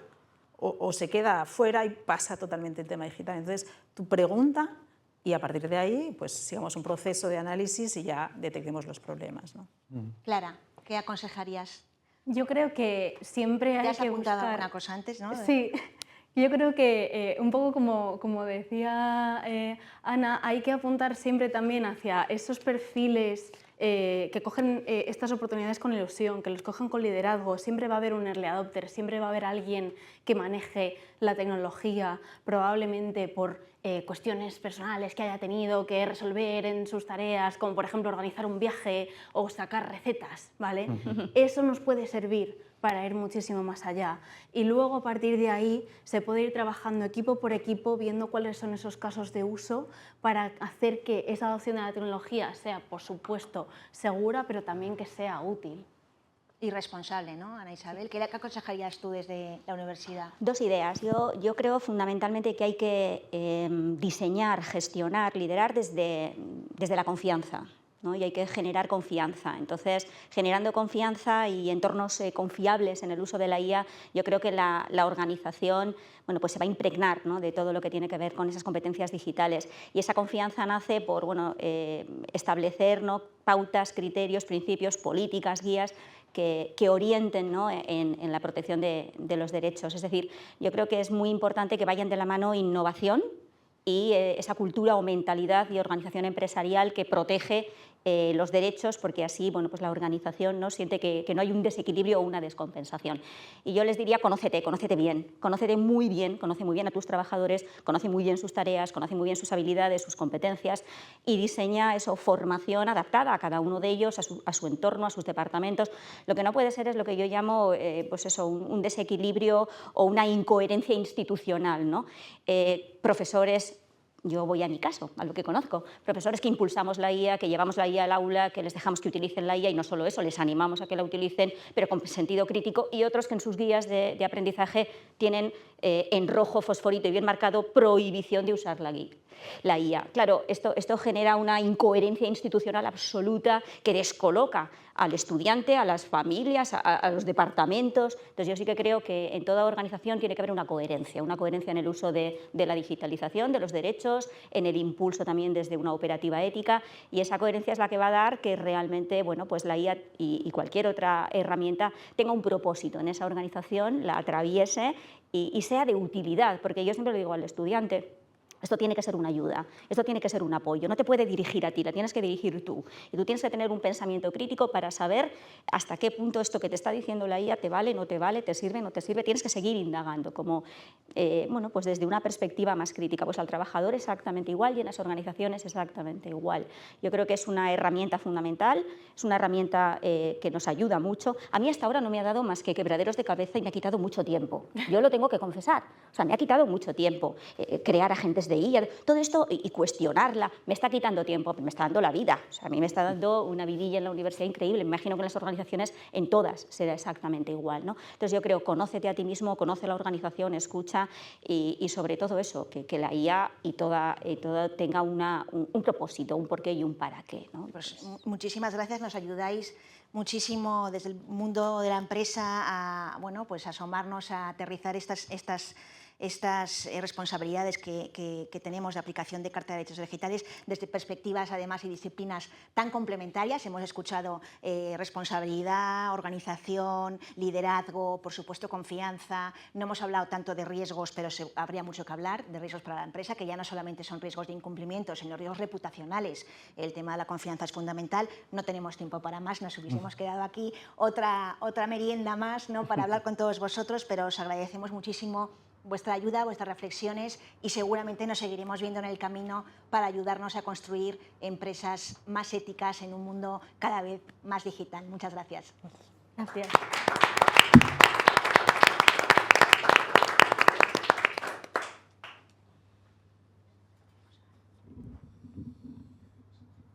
Ya, pero como yo estoy con el micro no me voy a poner. No, quería dar paso al cierre ya de esta mañana.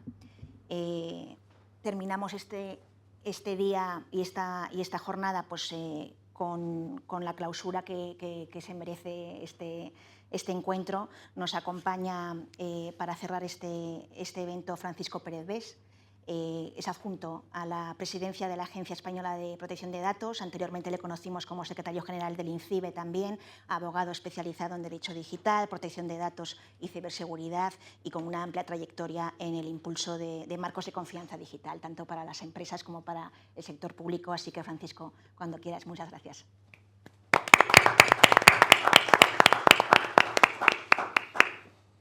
Qué joven salgo en esta foto. Muchas gracias a Digitales por la invitación a la clausura de este evento. Yo creo que, si os sirve de consuelo, del sector público estamos igual que vosotros. Estamos haciendo estas reflexiones porque, como organización donde hay personas, pues lógicamente también tenemos que ser conscientes de la importancia que tiene la digitalización, que tienen las tecnologías y, en particular, pues que tiene la inteligencia artificial en todo esto, ¿no?, que está ocurriendo. Así que gracias en mi nombre y en el de la Agencia Española de Protección de Datos por participar en esta clausura sobre la Carta de Derechos Digitales, sobre la problemática de la digitalización. Y en ese sentido yo creo que estamos en un asunto que trasciende de lo tecnológico y realmente nos situamos en el núcleo mismo del Estado de Derecho, ¿no? Estamos hablando de riesgo, estamos hablando de transformación, estamos hablando de seguridad nacional, estamos hablando de personas al fin y al cabo, ¿no? Quería comenzar mi discurso señalando algunas reflexiones que ha hecho el Tribunal Constitucional en reiteradas ocasiones cuando habla de derechos fundamentales, que dice que no son meras declaraciones retóricas, sino que son garantías efectivas que deben proyectarse sobre todas las esferas en las que se ejerce poder. Si aceptamos esta premisa, y creo que difícilmente podríamos no hacerlo, debemos asumir también que el entorno digital no es un espacio neutro.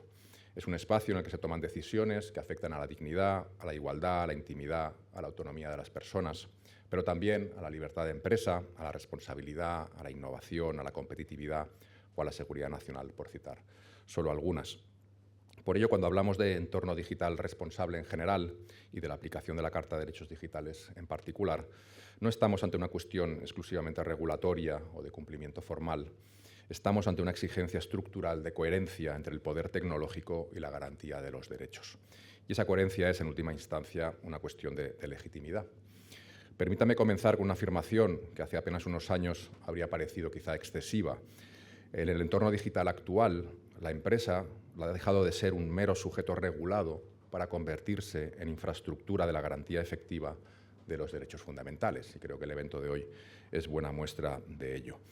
Efectivamente, la transformación digital no solo ha modificado los modelos de negocio, ha alterado la arquitectura misma en la que se ejercen libertades, se adoptan decisiones y se configuran relaciones jurídicas. El espacio digital ya no es un mero canal de comunicación o un mercado online, es un espacio de defensa y de ejercicio de derechos. En este contexto, la Carta de Derechos Digitales representó algo más que un documento programático. Fue y sigue siendo una declaración de estándares, una manifestación de expectativas institucionales y, sobre todo, una anticipación del marco interpretativo que debía orientar la evolución normativa y jurisprudencial que requería los efectos que iba a producir la irrupción de tecnologías, en su mayoría con un amplio grado de disrupción y, por consiguiente, de impacto en los derechos de las personas, sin necesidad de que éstas fueran usuarias activas de la tecnología en sí. De un tiempo a esta parte hemos sido testigos de un fenómeno que no podemos calificar de proliferación regulatoria aislada, sino de estrategia normativa clara.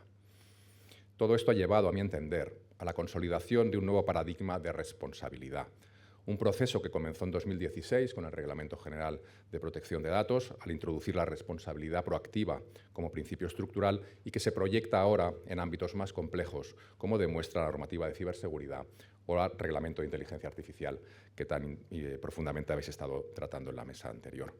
Hemos pasado de proteger el dato como objeto jurídico a proteger a la persona frente a arquitecturas tecnológicas capaces de influir, de clasificar, de predecir y de decidir.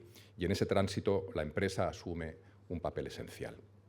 Me considero uno de los pocos que, cuando se ha hablado de entorno digital responsable en relación con la protección de datos, la ciberseguridad o más recientemente con la inteligencia artificial, lo ha hecho siempre en el marco del buen gobierno corporativo. Y lo sigo haciendo en mis últimos estudios, por ejemplo, sobre regulación de tecnologías cuánticas. El haber podido dedicar mi carrera profesional al ámbito tecnológico regulatorio me ha llevado al convencimiento de que un entorno digital responsable es aquel en el que la innovación en el marco del sector privado, y permítame reivindicar que también en el del público, no se concibe como un fin autónomo, sino como un medio integrado en un conjunto de límites y garantías éticas y jurídicas.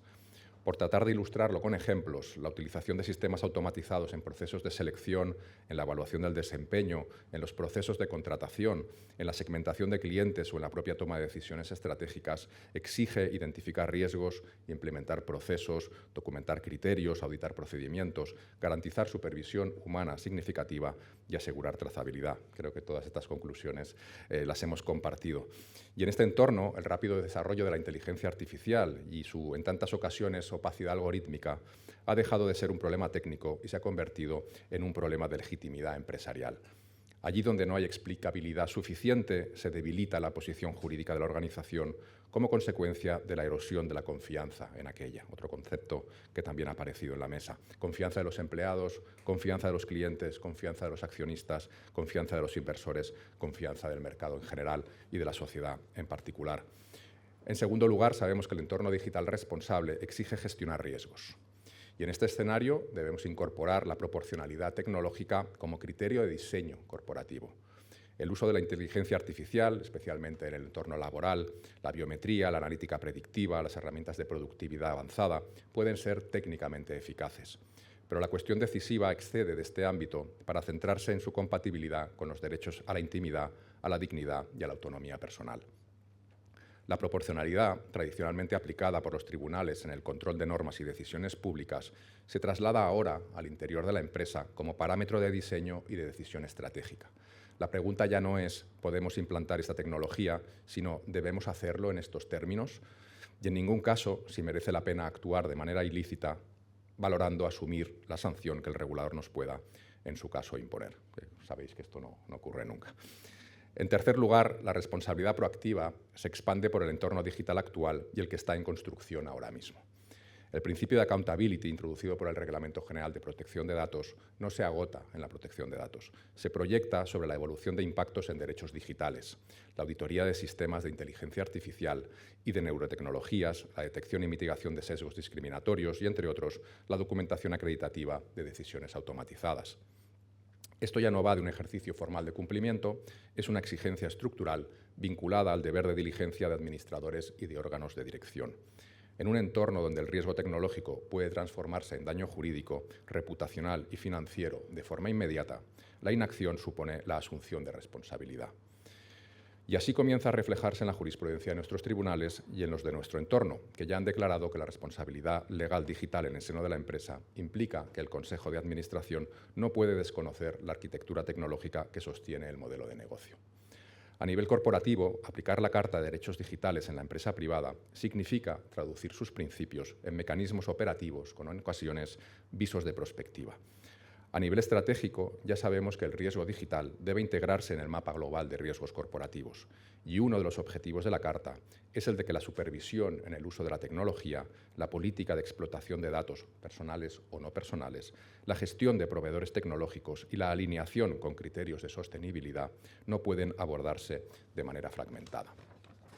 En el nivel de cumplimiento, resulta imprescindible articular protocolos claros sobre las decisiones automatizadas, mantener registros de sistemas de inteligencia artificial, incorporar cláusulas contractuales de auditabilidad y explicabilidad en la contratación tecnológica y establecer mecanismos internos de revisión humana efectiva. No se trata solo de evitar sanciones, se trata de construir evidencia de diligencia. En un escenario de litigiosidad creciente, especialmente ahora a la luz de las demandas colectivas y escrutinio público permanente, la capacidad de demostrar que se han identificado riesgos y adoptado medidas proporcionadas para mitigarlos es una ventaja competitiva decisiva. Finalmente, también quería referirme al plano cultural, el de la cultura empresarial y organizativa. Con relación a este aspecto, ninguna arquitectura normativa, ni interna ni externa, es eficaz sin una cultura corporativa coherente. La formación estructural en derechos digitales, la sensibilización de mandos intermedios, la existencia de canales internos de reclamación y revisión y la integración de estos principios en el Código Ético Corporativo son condiciones necesarias para evitar que el compliance se reduzca a un formalismo documental, porque sin cultura empresarial la gobernanza tecnológica no es real. Ahora que ya me acerco al final de mi intervención, permítame una reflexión final. La protección de los derechos digitales no es una concesión ética ni una tendencia coyuntural, es una exigencia estructural del modelo europeo de economía social, de mercado. En este entorno, la Carta de Derechos Digitales pretende anticipar el estándar reputacional y previsiblemente regulatorio del futuro. Las organizaciones que integren sus principios en su gobierno corporativo no solo reducirán riesgos, consolidarán legitimidad y fortalecerán su posición competitiva. No podemos perder de vista este último elemento, especialmente en este momento en el que la normativa Omnibus marca nuestra agenda, una normativa que persigue la simplificación regulatoria en pro de la competitividad. En un entorno caracterizado por la aceleración tecnológica y la incertidumbre normativa, la verdadera ventaja estratégica no reside únicamente en innovar más rápido, sino en innovar con responsabilidad estructural. Y en el entorno digital, la responsabilidad parece, ahora más que nunca, una condición de la sostenibilidad del negocio. La pregunta, por tanto, no es si podemos seguir digitalizando procesos, productos y decisiones. La pregunta es si podemos hacerlo sin rediseñar nuestras estructuras de responsabilidad y sin asumir que el espacio digital es, ante todo, un espacio de derechos. Termino mi intervención, ahora sí lo prometo, citando a Luigi Ferrajoli, jurista y filósofo italiano, creador de la teoría del garantismo jurídico, quien venía a decir que los derechos fundamentales son la ley del más débil. En el entorno digital, donde la simetría tecnológica es estructural, los derechos digitales son precisamente eso, la garantía del más débil frente al poder, un poder cada vez mayor y cada vez más concentrado. Muchas gracias.